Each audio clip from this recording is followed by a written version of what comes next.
So let's begin with chapter 3, The Ape in His Glory.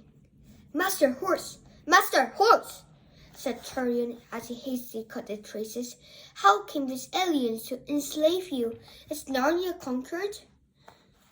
Has there been a battle? No, sire, panted the horse. Aslan is here. It's all by his orders. He has commanded. Where, Danger King? Said Jill. Tyrion looked up and saw the cormorants mixed with a few talking beasts were beginning to run toward them from every direction. 2 dead men had died without a cry, and so it had taken a moment before the rest of the crowd knew what had happened. But they did. Most of them had naked scimitars in their hands. Quick, on my back, said Jill. The king flung himself astride of his old friend, who turned and galloped away. He changed direction twice or thrice as soon as they were out of sight of their enemies, crossed the stream, and shouted without slacking his pace. Reader, away, sire. To Cair Privel. Hold hard, friend, said Tyrion. Let me off. He slid off the unicorn's back and faced him. Jew, said the king, we have done a dreadful deed. We were sorely pocketed, said Jew. But to leap on them unawares without defying them while they were on their foot, we are 2 murders. Jew, I am dishonored forever. Jew dropped his head. He too was ashamed. Then said the king, the horse said it was by Aslan's orders. The reds said the same. They all say Aslan is here. How if it were true? But sire, how could Aslan be commanding such dreadful things? He's not a tame lion, said Tyrion. How shall we know what he would do? We who are murderers. Jew, I will go back. I will give up my sword and put myself in the hand of these cormorants and ask that they bring me before Aslan. Let him do justice on me. You will go to your death then, said Jill. Do you think I care if Aslan dooms me to death? Said the king. That would be nothing at all. Would it not be better to be dead than to have this horrible fear that Aslan is come and is not like the Aslan we have believed in and longed for? It is as if the sun rose one day and were a black sun. I know, said you, or as if you drank water and it was dry water. You're in the right, sire. This is the end of all things. Let us go and give ourselves up. There's no need for both of us to go. If ever we love one another, let me go with you now, said the unicorn. If you're dead, and if Aslan is not Aslan, what life is left for me? They turned and walked back together, shedding bitter tears. As soon as they came to the place where the work was going on, the cormorants raised a cry and came toward them with their weapons in hand. But the king held out the sword with the hilt toward them and said, I was king of Narnia and am now a dishonored knight. Give myself up to the justice of Aslan. Bring me before him. And I give myself up too, said Jill. Then the dark man came round them in a thick crowd, smelling of garlic and onions, their white eyes flashing dreadfully in their brown faces. They put a rope halter round Drew's neck. They took the king's sword away and tied his hand between his back. One of the cormorants, who had a helmet instead of a turban, had seemed to be in command, snatched the gold circlet of Tyrion's head and hastily put it away somewhere among his clothes. They led the 2 prisoners uphill to a place where there was big clearing, and this was what the prisoners saw. At the center of the clearing which was also the highest point of the hill, there was a little hut, like a stable, with a thatched roof. Its door was shut.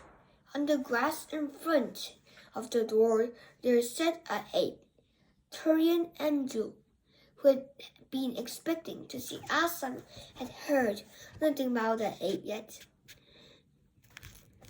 were very blurred when they saw it.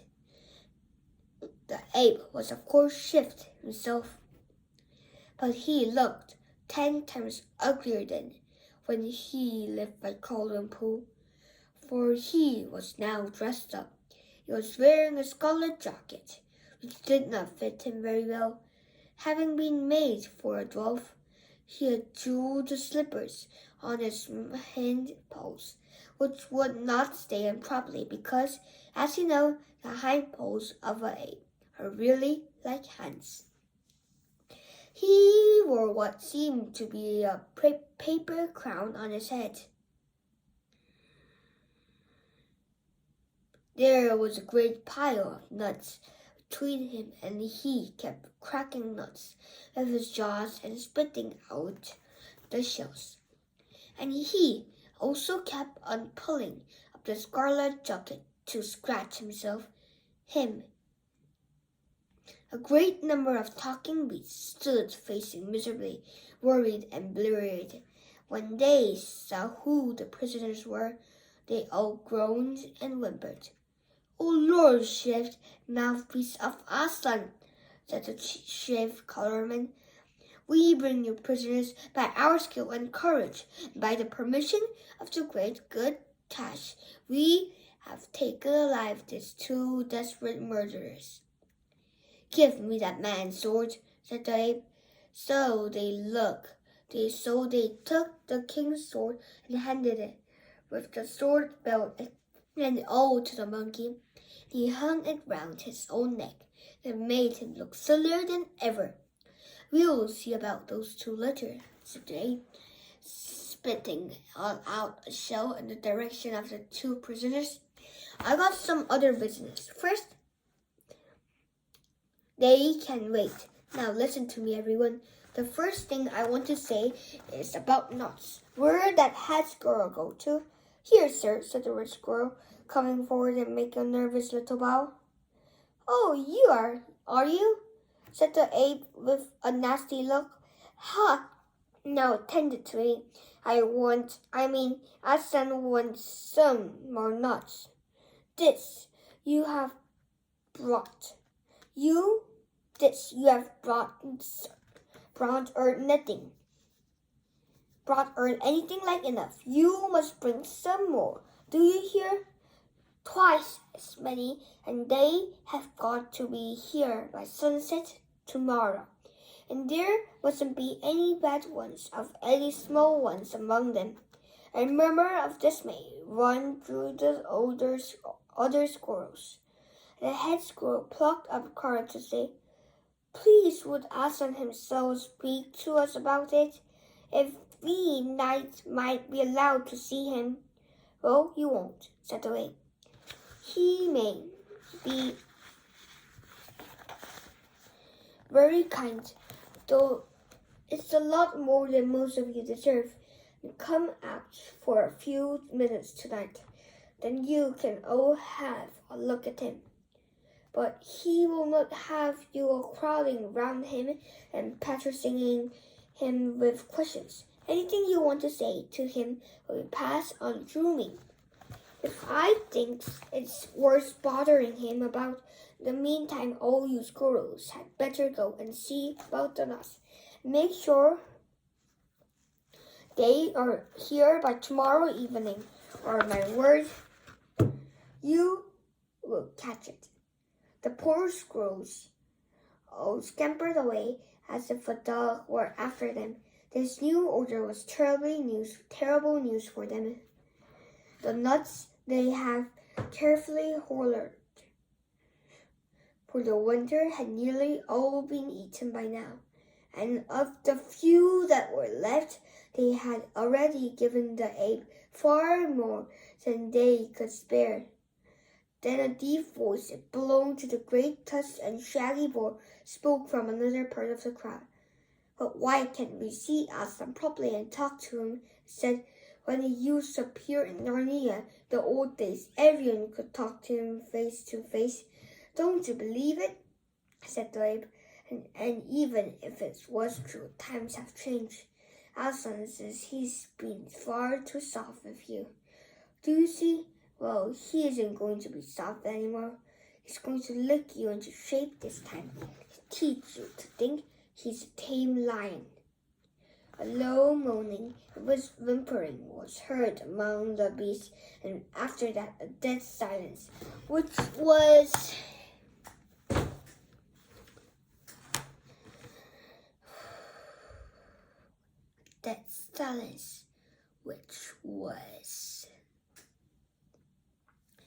more miserable still. "And now there's another thing you got to learn," said the ape. "I hear some of you are saying I'm an ape. Well, I am not. I'm a man. If I look like an ape, that's because I'm so very old. Hundreds and hundreds of years old. And it's because I'm so old that I am so wise. And it's because I'm so wise that I am the only one Aslan is ever going to speak to. He can be bothered talking to a lot of stupid animals. He tell me what you have got to do, and I tell the rest of you, and take my advice, and see you do it in double quick time, for that doesn't mean to stand any nonsense." There was dead silence, except for the noise of a very young badger crying and his mother trying to make it keep quiet.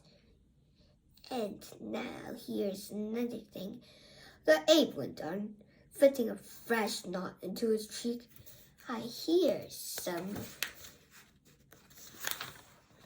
of the horses are saying, let's hurry up and get this job of carting timers over as quickly as we can. So let's stop here.